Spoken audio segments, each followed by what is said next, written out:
ఆచార్య జీవి సుబ్రహ్మణ్యం గారి ముత్యాల ముచ్చట్లు 13వ భాగం 4/1/24 వారి వ్యాస పరంపరలో 42వ వ్యాసం దీపాల పిచ్చయ్య శాస్త్రి. నర్తనంబు ననర్చునా మయూరంబు పింఛము విప్పి ఒకని మెప్పించుకొల కుల్చునా ఎలగుండుకో ఎలగండుకో ఇల మధుర కంఠము నెత్తి ఒకని ఆనందమున పూయ దొడంగునా తీబియ తాబులు గుప్పు పూకులొక్కని మెప్పు కొరకు మలయునా మలయ శీతల వాతపోతమ్ములాదరునొకని ఆహ్లాదమున ప్రకృతి పరిణత భావ సంపదల బాధలు బదలు అనుపమానంద సామ్రాజ్యమనుభవించు కవియునొక్కని మెచ్చుకనకై వేలార్చున మృదు మధుర కావ్య గానామృతం. పద్యం రాయటం ఎంత కళో పద్యంగాను చేయటం కూడా అంతే కళ. మృదు మధుర కావ్య గానామృతం గురించి ఈ పద్యం రాసింది దీపాల పిచ్చయ్య శాస్త్రి గారు.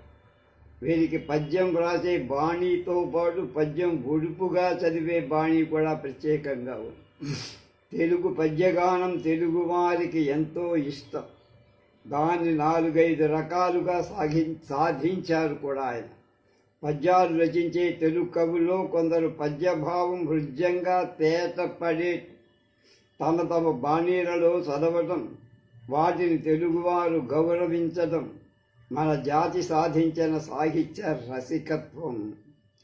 తెలుగులో తిరుపతి వెంకట కవులు, విశ్వనాథ, కృష్ణశాస్త్రి, జాషువా పుట్టపర్తి, పింగళి కాటూరి, మధునాపంతుల, దాశరథి, కరుణశ్రీ ఇలా ఎందరో కవులు పద్యాలు చదివే బాణీలు చాలా ప్రసిద్ధం. ఆ వరుసలో తనదైన ఒక బాణీని తెలుగువారి గుండెలో జెండాలాగా పాతిన సాహితీమూర్తి కీర్తిశేషులు దీపాల పిచ్చయ్య శాస్త్రి గారు.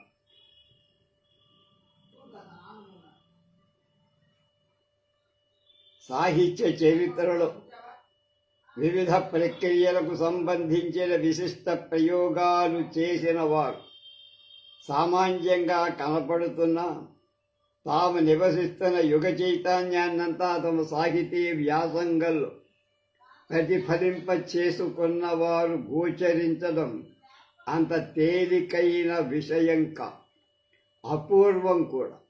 అటువంటి యుగ చైతన్యాన్ని ప్రదర్శించిన ప్రతిభామూర్తి దీపాల పిచ్చయ్య శాస్త్రి. దీపాల వారు తిరుపతి వెంకట కవుల శిష్యులు. ఆ జంట కవులు తమ అవధాన ఆశు కవితా కళాశక్తితో తెలుగు కవితకు పద్యానికి ఒక అభినవ సారళ్యాన్ని, సౌందర్యాన్ని కల్పించారు. ఎంతటి కావ్య కవిత్వమైన ఆసుచాటు ధారా మాధుర్యంతో మనోజ్ఞంగా జాలువారే మర్యాదను సృష్టించారు. దీపాల పిచ్చయ్య శాస్త్రి గారు అటు ఆసు కవిత్వాన్ని, ఇటు అవధాన విద్యను, అటు కావ్య కవిత్వాన్ని, ఇటు వచన రచనా శైలిని సాధించి కవితా మార్గంలో గురువులకు తగ్గ శిష్యులనిపించుకున్నారు. ప్రణయ కుసుమం, వేగధూత మొదలైన రచనలు వారి కవితకు ఉత్తమ ఉదాహరణ. తిరుపతి కవుల వెంకట కవుల యుగంలో, ముఖ్యంగా వారి శిష్యగణంలో వట్టి పద్యం రాసి ఊరుకుంటే చాలేది కాదు. అటు సంస్కృత నాటకాలనైనా అనువదించాలి, లేదా ఇటు తెలుగు నాటకాలైనా స్వతంత్రంగా రాయాలి. ఈ మార్గంలో భారత నాటకాలను తెలుగులో నిర్మించి ప్రసిద్ధి కాంచారు గురువులు. భాసుడి నాటకాలకు తెలుగులో మధురమైన కవితాపాకంతో అందించి పండితుల మన్ననలు పొందారు దీపాల. ఆ యుగంలో పద్య విద్యతో పాటు శబ్దశాస్త్ర పాండిత్యం కూడా ఉండటం పండిత కవి లక్షణం.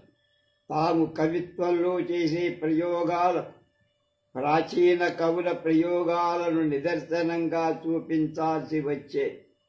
సాహిత్య చర్చల్లో సంస్కృతాంధ్ర సాహిత్యాలను సాధారణంగా నిలపగలిగిన అసాధారణ ప్రజ్ఞ ఉంటే తప్ప ఆ పని సాధ్యమయ్యేది కాదు. దీపాల పిచ్చయ్య శాస్త్రి గారు ఈ విద్యను అనవద్యంగా సాధించారు. దాన్ని కవితా చర్చల్లోనే కాకుండా గ్రంథ పరిష్కరణ విమర్శల్లో కూడా విరివిగా ప్రదర్శించారు.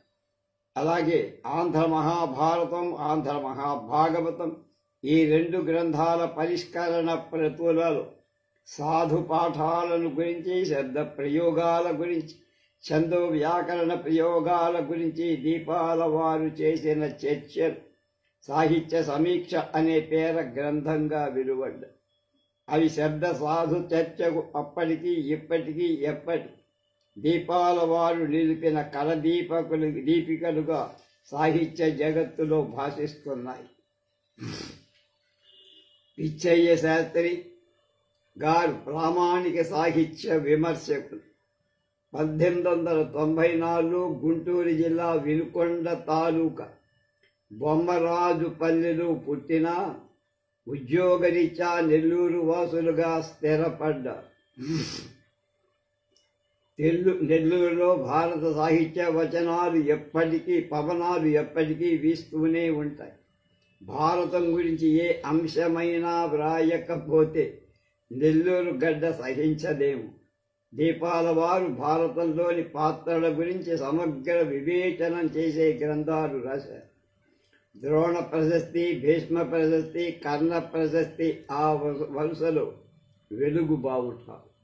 దీపాల వారు ఆకారానికి వామనులు అయినా ఒక యుగ చైతన్యాన్ని ప్రదర్శించటంలో అభినవ త్రివిక్రము.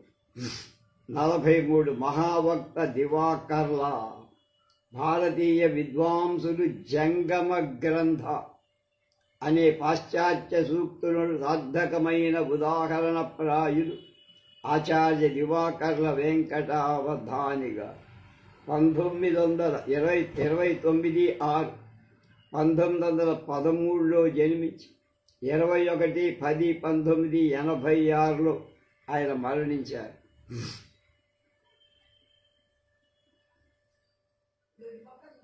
73 మాత్రమే ఉన్నారు.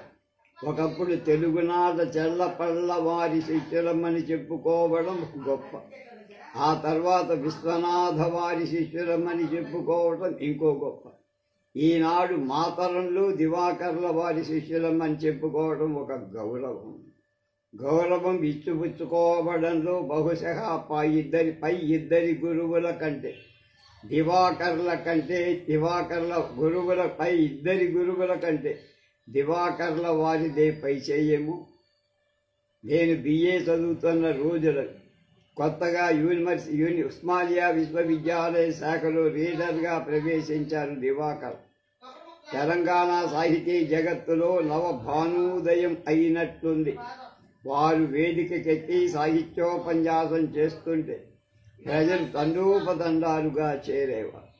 వారు తమ ధారణతో పద్యాలను, శ్లోకాలను పుంఖానుపుంఖంగా జిహ్వపై లాస్యం చేయిస్తూ ఉంటే ప్రేక్షకులు ముగ్ధులైపోయే.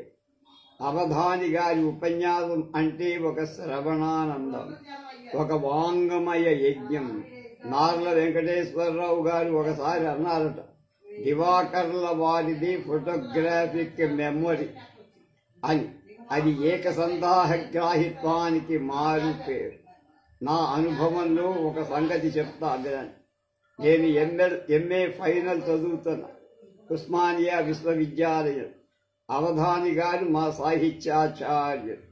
ఒకనాటి సాయంకాలం 4:30 గంటలకు మా క్లాస్ అయిపోయింది.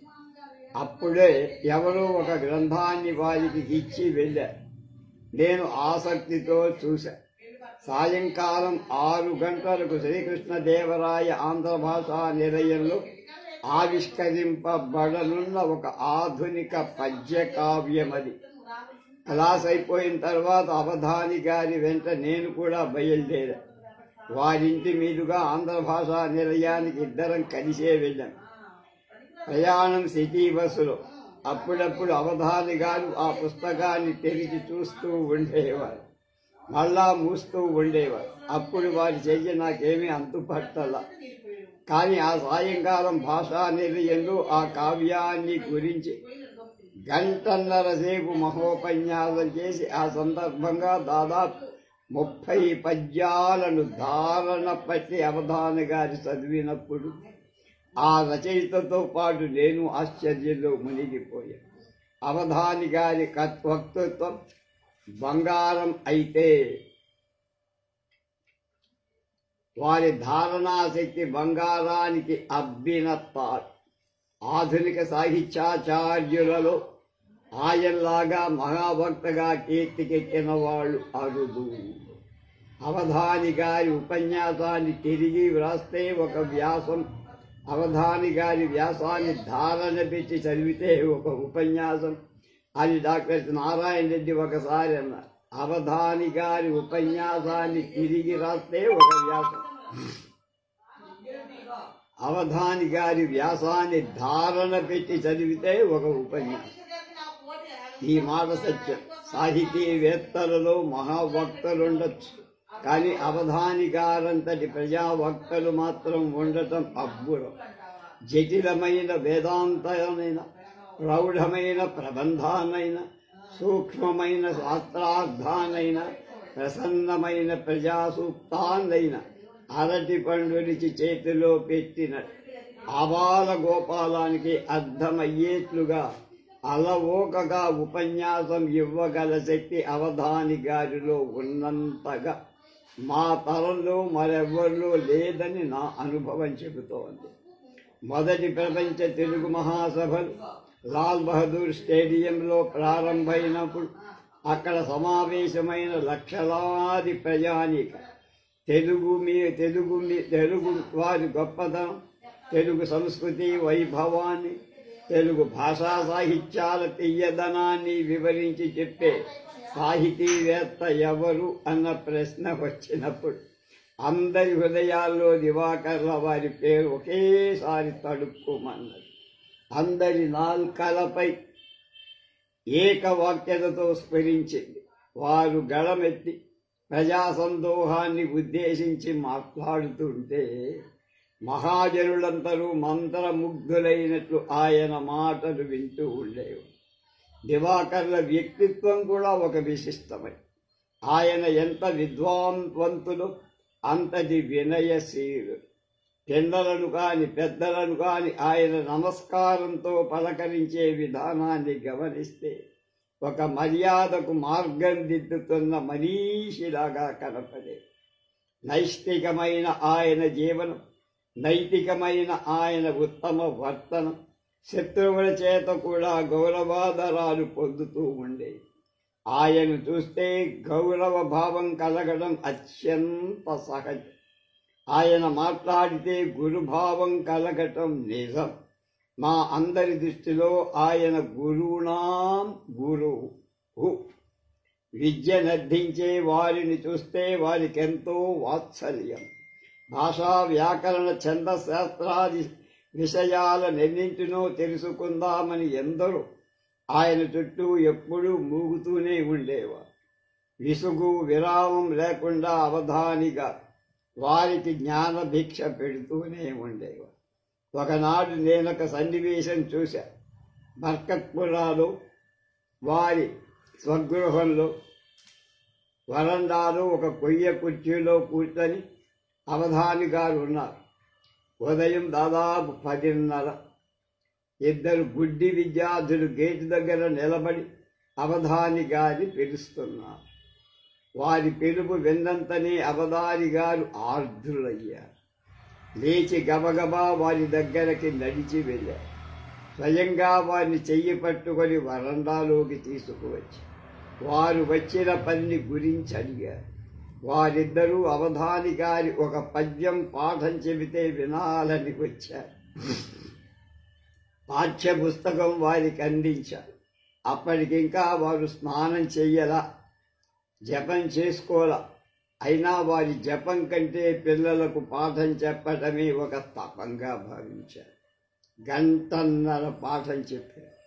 ఆ తర్వాత ఆ విద్యార్థులు ఆయనకి నమస్కరించి వెళుతుంటే గేటు దాటి నెమ్మదిగా రోడ్డు దాటి కనుచూప మేర దూరం పోయే వరకు ఆశ్చర్యపూరితమైన వీక్షణాలను వారి వైపు సారిస్తూ అలాగే నిలబడ్డారు.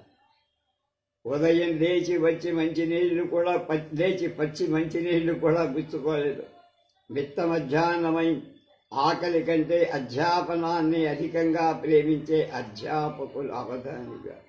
ఆయన శిష్యవాత్సల్యానికి కులాలు గోత్రాలు ఎక్కడ అడ్డుకాల. ఆయన వర్షించే మేఘం, ఆ వానలో తలియని రసికులు తెలుగునాట లేరనుకుంటారు. అవధాని గారు సుశిక్షితులైన పండితులు. ప్రాచీన సంస్కృతాంధ్ర సంప్రదాయాలని ఆపోషణం పట్టిన అపర అగస్త్యుడు. వ్యాకరణ ఛందశాస్త్ర మర్మజ్ఞుడు. ఆయన కలం పట్టుకుంటే గ్రాంధిక భాష కమ్మత్తు తీగలాగా సాగి వస్తుంది. అస్పష్టత అర్థాభివ్యక్తి వారి వాక్యాలకు సహజ అలంకారం. ఒక ప్రయోగానికి ప్రమాణం కావాలన్నా, ఒక ప్రబంధంలోని గూఢార్థాన్ని వెలికి తీయాలన్నా, అన్వయంలో ఒక గ్రంథిని విశ్లేషించి వివరించాలన్నా, శబ్ద ప్రయోగంలో సాధుత్వాలు నిర్ణయించి చెప్పాలన్నా, సాహితీ లోకానికంతా కల్ప వ్యక్త వృక్షంగా నిలిచిన జంగమ విజ్ఞాన సర్వస్వం ఆచార్య దివాకర్ల వారు ఏ పని చేపట్టినా దానిని చిత్తశుద్ధితో చేయటం, నమ్మిన ఆశయానికై జీవితం అంకితం కావటం గోచరము. 1956లో నేను ఉస్మానియా విశ్వవిద్యాలయం తెలుగు విద్యార్థి సంఘానికి అధ్యక్షునిగా ఉండేవాడు. అప్పుడు మొదటిసారి భువన విజయ కార్యక్రమాన్ని మహిళా కళాశాల దర్బారు హాలులో ప్రదర్శన చేశారు. ఆ కార్యక్రమానికి రూపకల్పన చేసింది, దర్శకత్వం వహించింది అవధాని గారు ఆచార్యులైన, ఆంధ్రశాఖకు అధ్యక్షులైన, ఆ పైన రిటైర్ అయిన భువన విజయ కార్యక్రమంలో అల్లసాని పెద్దల పాత్ర నిర్వహించడానికి ఎప్పుడూ వెనుకంజవేయ. పైపెత్తు మా అందరికంటే ముందంజలో ఉండే. ఈ మధ్యనే ఒకసారి వారితో, మాస్టారు మీకు వయస్సు మళ్ళింది, ఆరోగ్యము అంతగా లేదు కదా, ప్రయాణం చేయటం బాధాకరం కదా, అయినా మీరు ఈ భువన విజయ కార్యక్రమాలను మాత్రం మానలేకపోతున్నారు, ఎందుకు ఈ శ్రమ చెప్పండి అని అన్నా. వారు ఇలా అన్నారు, నీవే నన్ను మొట్టమొదట ఈ రంగంలోకి లాగావయ్యా. భువన విజయాన్ని నేను కాలక్షేపం కోసం, వినోదం కోసం కానీ ఆడుతున్న నాటకంలా నేనే భావించాల.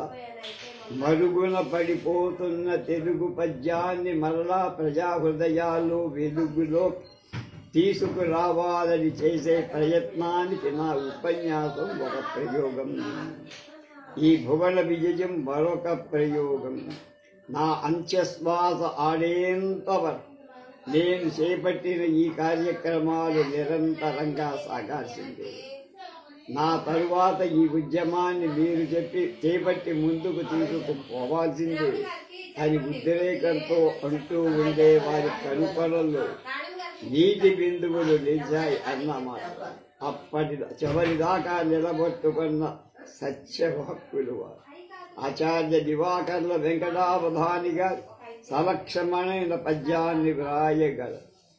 రాణ సందర్శనం, మధువనం, పరివర్తనం, త్రింశతి, కవి పరాజయం మొదలైన పద్యకావ్యాలు వారి కవితా పాండిత్యాన్ని సాగుతూ ఉన్నాయి.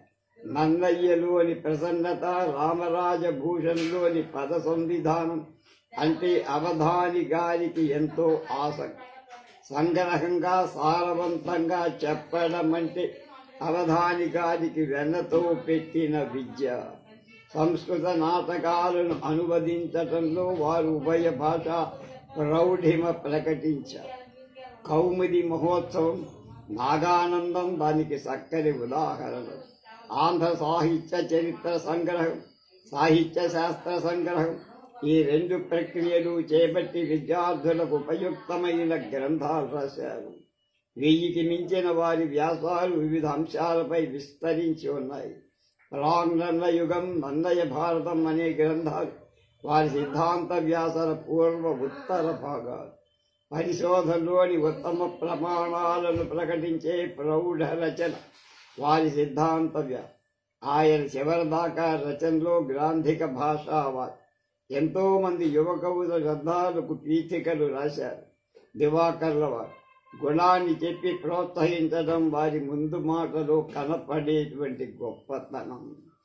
ఏ సాహిత్య చరిత్రలోనైనా కవిత్వంలో ప్రయోగాలు చేయటం ఒక ఎత్తు, సమాజంలో కవితా రసికత్వాన్ని పెంపొందింప చేయటం మరొక ఎత్తు. గత 3 దశాబ్దాలుగా మన రాష్ట్రంలో పద్యం మీద, సాహిత్యం మీద, కవిత్వం మీద ప్రజలలో అభిమానాన్ని రేకెత్తింపజేసి ఆంధ్ర సాహిత్య ఉపాసనకు అవసరమైన సామాజిక ఆసక్తిని కల్పించిన మహావ్యక్తులలో మహావక్త అయిన దివాకర్ల వెంకటావధాని గారిని విస్మరించటానికి వీలులే. సమాజ సాహిత్యాభిమాన వికాసాన్ని గురించి ఎవరైనా ఒక గ్రంథం రాస్తే అందులో అవధాని గారికి ఒక ప్రత్యేక అధ్యాయాన్ని కేటాయించాల్సి ఉంది. ఒక్క మాటలు చెప్పాలంటే దివాకర్ల వారు ప్రవక్త వంటి మహావక్త. ఉదయించిన సూర్యుడు అస్తమిస్తాడన్నది నిశ్చయం. కానీ దివాకర్ల వారు ఎంత తొందరగా అస్తమిస్తారనుకో, నమ్మశక్యం కాని నిజంగా కూడా ఉందని. భౌతికంగా దివాకర్ల వారు మన మధ్య లేకపోయినా ఒక సాహిత్య సంప్రదాయానికి వెలుగుగా మన స్మృతి పదంలో ఎప్పుడూ ప్రకాశిస్తూనే ఉంటారు. ఉత్పల వారి మాటల్లో ఆ విద్యన్మూర్తికి నమోవాకాలంటే వినయం విద్యకున్ మెరుగువెత్తిన విద్యయదాని దిద్దెను ఓపను పడరెంటికి ఉనికి పట్టువు ప్రౌఢ విపశ్చితే నమః. మల వినయము విద్యకున్ మెరుగువెత్తిను విద్యయే దాని దిద్దెను దిద్దెనోపను వడరెంటి ఉనికిని నోపను వడరెంటికి ఉనికి పట్టువు ప్రౌఢ విపశ్చితే నమః. మడన్న తిప్పని మహిళా ప్రస్థానం 44వ వ్యాసం. సోదరి మల్లాది సుబ్బమ్మ గారి ఆత్మకథ మొదటి నుండి చివరి దాకా ఒక్క బిర్రున చదివాను కాదు, ఆమె రచన చదివించింది. సజీవన ధార ప్రవహిస్తుంటే అందులో దాంతో పాటు కొట్టుకుపోతున్న అనుభూతి కలిగింది. ఆ ప్రవాహంలో జలపాతాలున్నాయి, సుడిగుండాలున్నాయి, కల్లోల మాలికలున్నాయి, సమతల సౌందర్యాలున్నాయి. అన్నీ కలిసి ఒక ప్రవాహం తోసుకొని ముందుకు ఉద్యమిస్తున్నంత వేగం. వేడి ఎగజిమ్ముతూ ఉంది. నీరు శరత్కాల నిర్మల గంగ కాకపోవచ్చు, కానీ నేల తల్లి రంగులు ఒంటి నిండా పులుముకున్న శ్రావణ మాసపు గోధుమ వన్నె గోదావరి తెలుగు పౌరుషం కట్టలు కట్టిన తరంగపం ఆత్మ కళిలో సుబ్బమ్మ గారు నదిలా సాగారు. ఆత్మకథలో అన్నిటికంటే ఆసక్తిని కలిగించేది శీర్షిక. పాతివ్రత్యం నుండి ఫెమినిజం దాకా ఆధునిక స్పృహ లేకపోతే ఈ శీర్షిక అపార్థం కలిగించే ప్రమాదం ఉంది. పురుషాధిక్య వ్యవస్థలో అజ్ఞానంతో అదే స్వర్గమని బతికిన జీవన విధానం నుండి హేతువాద విజ్ఞానంతో పురుషాధిక్య వ్యవస్థను వ్యతిరేకిస్తూ స్త్రీ స్వేచ్ఛా సమానత్వాలపై పోరాటం సాగించే జీవన విధానం వరకు సాగిన ప్రస్థానంగా శీర్షికను అర్థం చేసుకో. ఇందులో మరో విశేషం, పాతివ్రత్యం పాతకాలం మార్పు, ఫెమినిజం మోడర్న్ తెరం. అయితే ఈ శీర్షికలో వాడిన పాతివ్రత్యం ఫెమినిజం వ్యాఖ్యానించే అర్థంలో వాడబడి, అంటే పాతకాలపు పారిభాషిక పదాలు కొత్త కాలపు వ్యాఖ్యానంతో వాడటం ఇందులో విశేషం. ఈ విశేషం శీర్షికతోనే కాదు, ఆత్మకథలో అంతటా వ్యాపించింది. ఎలాగంటే ఆమె పుట్టుపూర్వోత్తరాలు ఎప్పటికప్పుడు జరిగినట్లు చెబుతున్నా, ఆనాటి వాస్తవాలను ఏకరువు పెడుతున్నా, వెంటనే వాటిని ఆమెకు ఇప్పుడున్న దృక్పథంతో వ్యాఖ్యానించి అంటే ఆమె తన జీవితాన్ని ఒక హేతువాదిగా ఫెమినిస్టుగా చేసుకున్న వ్యాఖ్యానమే ఈ ఆత్మకథ. ఈ కథలో గతం వర్తమానంతో బతుకుతున్నట్లు అనిపిస్తుంది. అందులోని జీవశక్తి కూడా మరమ తిప్పని మహిళా సాహిత్యమే. ఆత్మకథ స్వీయ నాయకమే కాబట్టి తన కథ చెప్పుకునే వ్యక్తికి మొదట ఒక ఆత్మవిశ్వాసం ఉండాలి. దాన్ని వివేచించి చెప్పే విజ్ఞతతో పాటు నిజాయితీ, చిత్తశుద్ధి ఉండాలి. ఈ లక్షణాలు ఈ రచనలో అడుగడుగునా గోచరిస్తాయి. సుబ్బమ్మ గారికి తాను ఒక గొప్ప వ్యక్తినవుతాననే నమ్మకం చిన్నప్పటి నుంచి ఉండే. వారి నాన్నగారు ఆ మాట పదే పదే చెప్పి ఆమెలో ఆత్మవిశ్వాసం పెంచారు కూడా. ఆమెలో అవసరమైనప్పుడు దాన్ని ఆరిపోకుండా రక్షించి భర్త రామూర్తి గారు కూడా పోషించారు.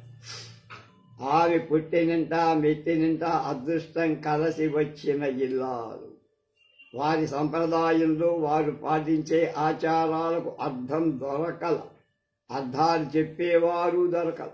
దాని వెనక కారణాలు చెప్పేవారు, వాటి తత్వాలను లక్ష్యాలను వివరించేవారు దొరకల. అటువంటి అవస్థలో ఉన్న వ్యవస్థ మూఢాచార వ్యవస్థగా పేరు పొందుతుంది. ఆచారానికి అర్థం లేకపోతే అనర్థం కలిగిస్తుంది. హేతువాదం అర్థం లేని ఆచారాన్ని బహిష్కరిస్తుంది. అర్థవంతమయ్యే మార్గం ఉంటే సంస్కరిస్తుంది. సంస్కరణ హేతువాదాల సంధియుగంలో పుట్టిన రెండు పరస్పర విరుద్ధ శక్తుల సుబ్బమ్మ గారు, అత్తగారు, భర్తగారు, ఈ రెండిటి మధ్య ఏదో ఒక శక్తిని తాను తేల్చుకోవాల్సి వచ్చిందామె. భర్తగారు కదా అని అవసరం కొద్దీ రామూర్తి గారు మార్గాన్ని ఎన్నుకోవాలి సుబ్బమ్మ. అత్తగారి జీవన విధానంలో అర్థం ఆమె గారు చెప్పనాలేదు. భర్తగారి జీవన విధానాన్ని అర్థాన్ని ఆయన మాత్రం చెప్పగలుగుతున్నారు. అందువల్ల ఆమె భర్త మార్గాన్ని అనుసరించి ఇది పాతివ్రత్యంలో భాగంగా కాదు, హేతువాద దర్శనంలో నమ్మకంగా. సుబ్బమ్మ గారు తెలుసుకొనగలిగినంతవరకు హేతువాదాన్ని ఆశ్రయించి తెలుసుకున్నారు. ఎంతవరకు తెలిసిందో అంతవరకు చిత్తశుద్ధితో ఆచరిస్తున్నారు. ఆమె అభిప్రాయాలన్నిటినీ మనం ఏకీభవించలేకపోవచ్చు. మరికొన్ని అంశాల మీద ఆమె ఇంకా ఆలోచించాల్సి వలసి ఉంది. ఎంతో ఉన్నదని మనకు అనిపించవచ్చు. అయినా ఆమె నిజాయితీని మనం మెచ్చుకోకుండా ఉండలే. ఏ వ్యక్తి అయినా తాను ఒక ఘనకార్యం తలబెడితే అది తప్పక నెరవేరుతుంది. అది జయించలేకపోయామంటే ముఖ్యంగా అది మన ప్రయత్నంలో లోపమే, కానీ దానికి మరొక కారణం ఉండదు. ఇది నా జీవితానుభవం నుంచి నేను నేర్చుకున్న మొదటి సత్యం. ఆమె చెప్తాను, చదువుకోవాలని పట్టుబట్టడం, హేతువాదిగా బతకాలనుకోవడం, వ్యక్తిత్వం, స్వేచ్ఛ, సమానత్వాలు ముందుగా నిలబెట్టుకోవాలి అని అనుకోవడం, మహిళాభ్యుదయానికి మార్గదర్శకం చేసుకోవడం, ఈ సంస్థలు నిలబెట్టుకోవాలనుకోవడం, మహిళా అభ్యుదయానికి మార్గదర్శకం వహించాలనుకోవడం, సంస్థలను నిర్మించి తద్వారా స్త్రీహిత కార్యక్రమాలు నిర్వహించాలనుకోవడం, సాహిత్యం ద్వారా ప్రబోధించటం లాంటివి నా పట్టుదలకు పడికట్టు రాళ్ళు నిదర్శనాలు. బహుశా ఈ మాట ఈ ఆత్మకథ అంతరార్థాన్ని వ్యక్తం చేస్తుంది. మానవ యత్నం మీద సుబ్బమ్మ గారికి ఉన్న అచంచల విశ్వాసమే ఆమె జీవితాన్ని ఒక ఉద్యమంగా మార్చింది. స్వంత పిల్లలను పెంచి పెద్దవాళ్ళని చేసి వాళ్ళ ఇష్ట ప్రకారం పెళ్లి పేరంటాలు చేసి అందరినీ మంచి గౌరవ స్థానంలో ఉంచిన తరువాత సుబ్బమ్మ గారి కొత్త రకం సంతానం పుట్టుకొచ్చింది. అవి సంస్థలు. వాటిని తల్లిలా పోషిస్తున్నారా? కన్న పిల్లలు రక్తాన్ని పంచుకుంటారు. సేవా సంస్థలు ఆత్మలక్షణాన్ని పంచుకుంటాయి. సుబ్బమ్మ గారు ఒక సాంఘిక సేవకురాలుగా వ్యక్తం చేసిన ఈ కింది మాట భగవద్గీతలో చెప్పిన కర్మయోగానుభవానికి దగ్గరగా ఉంటాయి. సంఘసేవ చేయాలనేది ఒక ఆర్తి, ఒక బలవత్తరమైన వాంఛ. అది మనిషి యొక్క వ్యక్తిత్వంలో భాగం. నిరంతరం ఆ భావం వెన్నాడుతూనే ఉంటుంది. కనుక పొగడ్తలకు తెగడ్తలకు చెలించరాదని చెబుతున్నా. ఒక్కసారిగా పొంగిపోవటం కుంగిపోవటం కూడని చర్య. నిశ్చలంగా నిబ్బరంగా కృతనిశ్చయంతో మంచిది అనుకున్న దాన్ని చేసుకుంటూ పోవటమే నా కర్తవ్యంగా భావించుకున్నా అన్నారు. ఇంతవరకు తెలుగునాట స్త్రీ జనోద్ధరణ కోసం కృషి చేసిన సంస్కర్తలు, సేవాకర్తల సేవా మార్గాలన్నీ ఒక చోట కలిసి ఆధునికంగా అభ్యుదయ పదంలో సాగుతున్న సమకాలీన స్త్రీజన సముద్ధరణ సేవ చైతన్యం మూర్తి కట్టినట్లుగా ఉంటుంది. ఈ ఆత్మకథా నాయకురాలు సుబ్బమ్మ గారు. ఆత్మకథ బట్టి స్వీయ జీవిత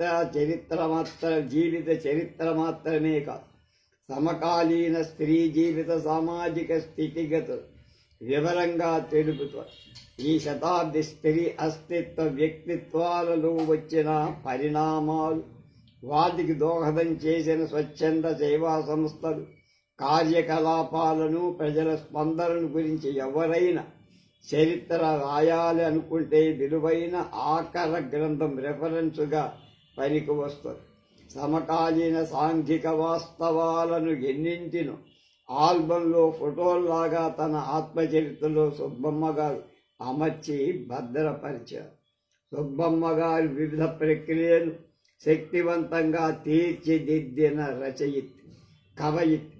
ఆంధ్రప్రదేశ్ మహోద్యమ చరిత్ర వ్రాసి ప్రామాణిక రచయితగా పేరు పొందారు. నవలలు, కథలు, నాటకాలు, కవితలు ఎన్నో రాస్తున్నారు. అన్నిటికీ స్త్రీ కేంద్ర బిందువు. సేవను ఎంత సీరియస్గా తీసుకుంటుందో రచనను కూడా అంత బాధ్యతగా నిర్వహిస్తుంది. సాహిత్యం నాకు హాబీ కాదు. నా కథల వెనుక, రచనల వెనుక సామాజిక అవగాహన, స్త్రీల అసహాయత నిబిడీకృతమై ఉంటాయి అన్నారా.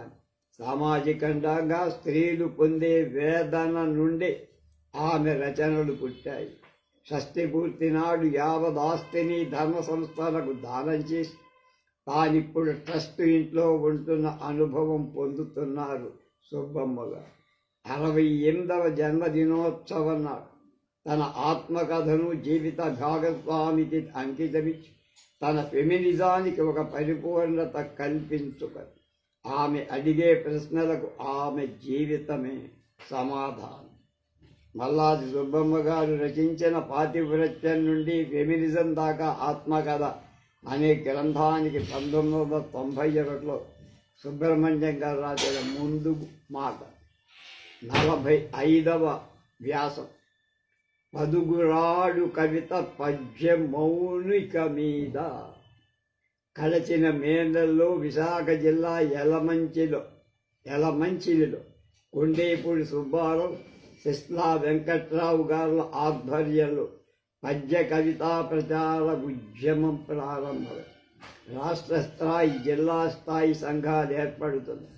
ఆగస్టులో పద్య రచనలో అతిరథ మహారందరూ కలిసి సాహితీ మహాసభలు జరుపుకున్నారు కూడా. పద్య కవితా ప్రచారం ఎందుకో వారి కలపత్రం ఇలా చెబుతారు. ఆంధ్ర కవితకు ఆది నుండి మహోన్నత స్థానాన్ని కూర్చి విశ్వ సాహిత్యంలో సైతం విఖ్యాతి పొందజాలింది పద్య ప్రక్రియ. ఆంధ్ర కవితలో చిరస్థాయిగా ఉండగలిగింది పద్యమే. పద్య శిల్పంలో ఆ గొప్పతనం ఉంది. 1000 ఏళ్లకు పైబడి అనేకానేక పురాణేతిహాస ప్రబంధ నాటక రూపాలలో మధుర రసతరంగిణి అవిచ్ఛిన్నంగా ఈనాటికి జీవద్వేలిగా ప్రవహిస్తోంది పద్య కవి. ఈనాడు ఆంధ్ర సాహిత్య రంగంలో పద్య వ్యాప్తి సన్నగిల్లింది. ఈ పరిస్థితుల్లో ఆంధ్ర కవితాభిమానుడు నడుంకట్టి తెలుగు పద్య కవితా ప్రచారానికి దృఢమైన సంకల్పం, ఒక మహోద్యమం నడపాల్సిన అవసరం ఏర్పడి పద్య కవితా ప్రాశస్త్య ప్రబోధం, పద్య కవితా వ్యాప్తికి ప్రచారం. నేడు ముఖ్యంగా యువతీ యువకులందు విద్యార్థులందు జరగాల్సి ఉంది. వారే కదా రేపటి రచయితలు. నాకు ఈ కరపత్రం 12/7/1991 తేదీతో వచ్చిందని ఆచార్యులు గారు అంటున్నారు. ఈ కరపత్రంలో 3 విషయాలు స్పష్టం. పద్యానికి గొప్ప చరిత్ర ఉంది, సాగు లేదు, నేటికి బతికి ఉంది 1. 2 దానికి ఇంతవరకు వ్యాప్తి లేదు, ఇంతవరకు ఉన్నంత వ్యాప్తి లేదు, అది లేదు. దాన్ని వెంటనే కలిగి అందుకు ఉద్యమం కావాలి. 3 ప్రచారం 2 ఉద్దేశాలతో సాగాలి. 1 పద్య కవిత్వం గొప్పతనాన్ని చాటి చెప్పాలి.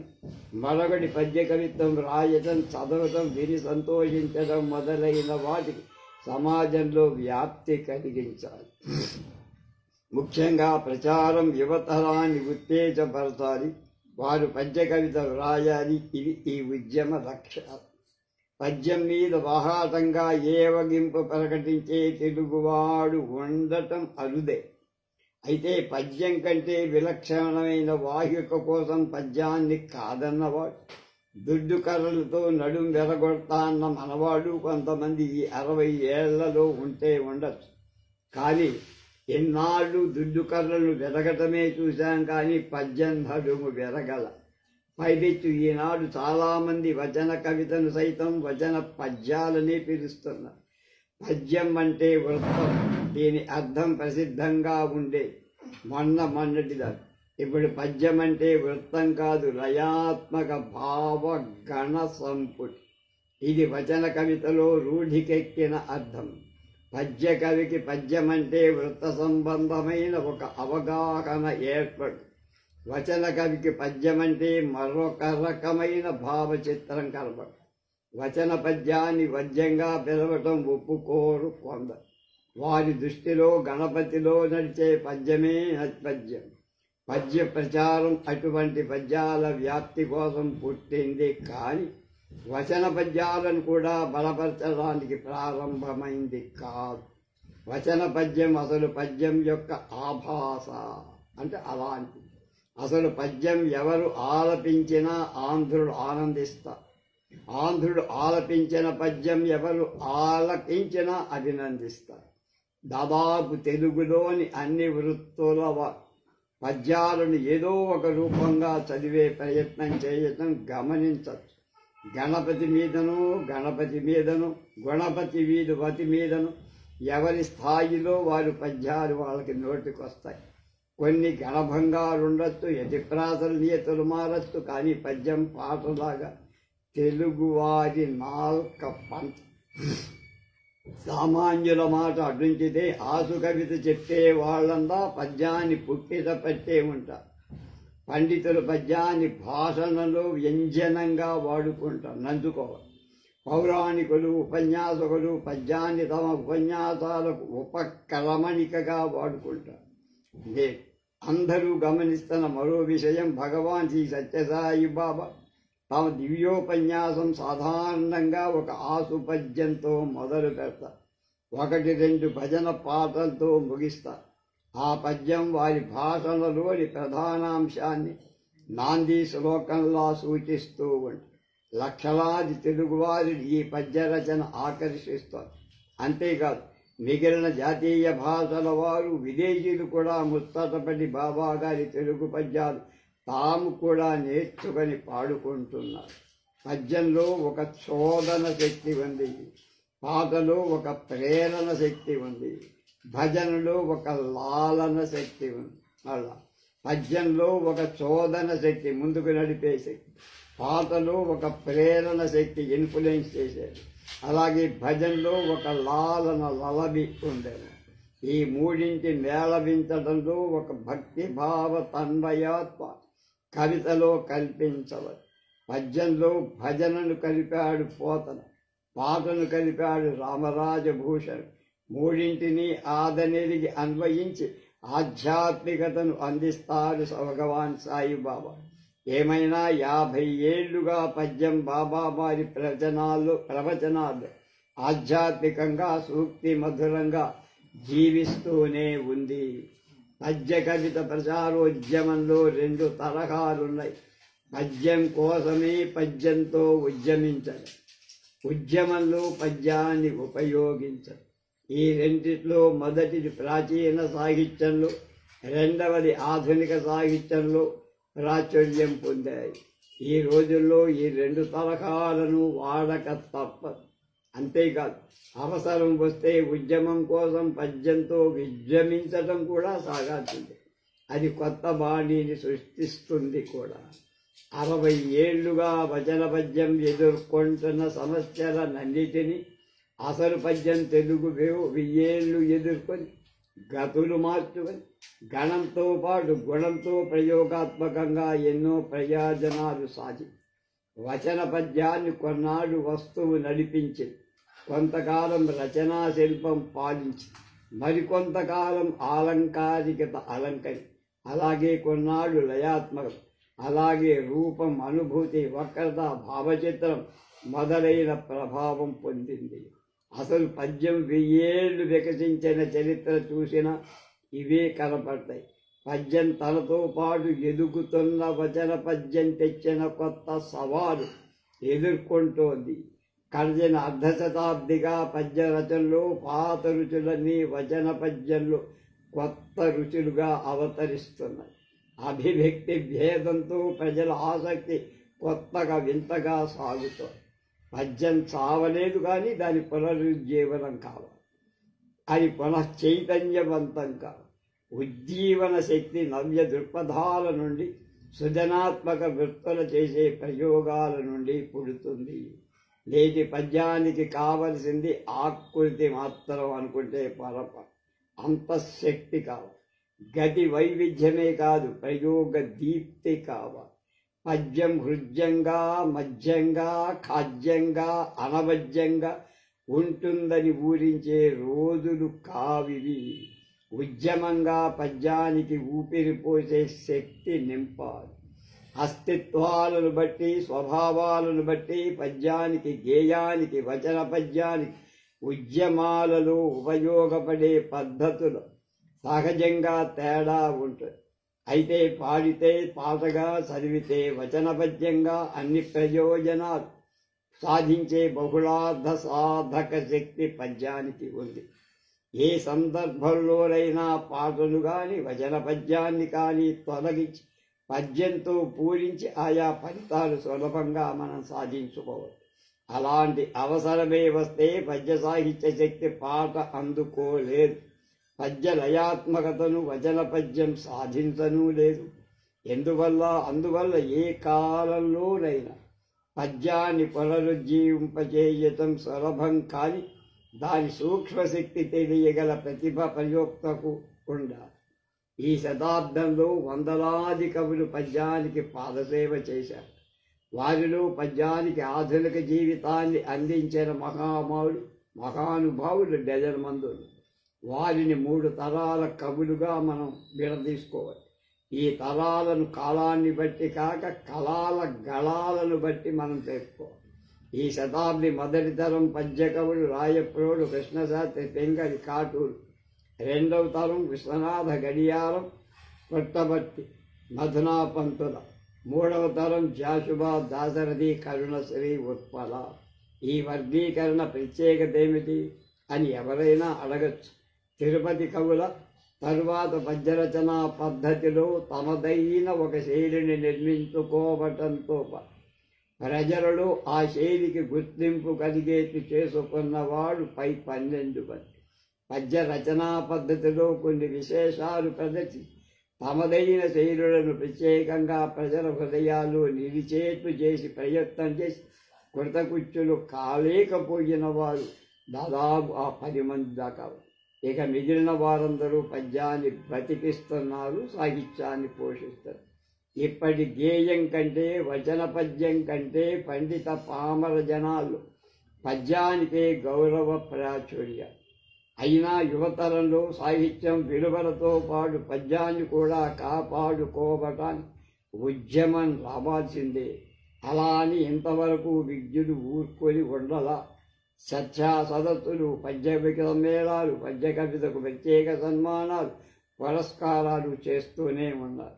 యువతరంలో పద్యం వాయగలిగిన వాళ్ళున్నారు, కానీ వాళ్ళ చేత వ్రాయించే వాతావరణం లేదు. దాన్ని మొదట ముమ్మరంగా కలిగిస్తే త్వరలో పద్యం 10 మంది నోట వినపడుతుంది. పడుగురాడు కవిత పద్యమౌ నిక మీద అనే ధైర్యం మనకి వస్తుంది. 16/12/91 ఉదయం దినపత్రలో సాహితీ స్పర్శలో ఈ వ్యాసాన్ని వ్రాశారు ఆచార్య జీవి సుబ్రహ్మణ్యం. రేపు వారి 46వ శీర్షిక మార్పు అనే దాని గురించి తెలుసుకుందాం.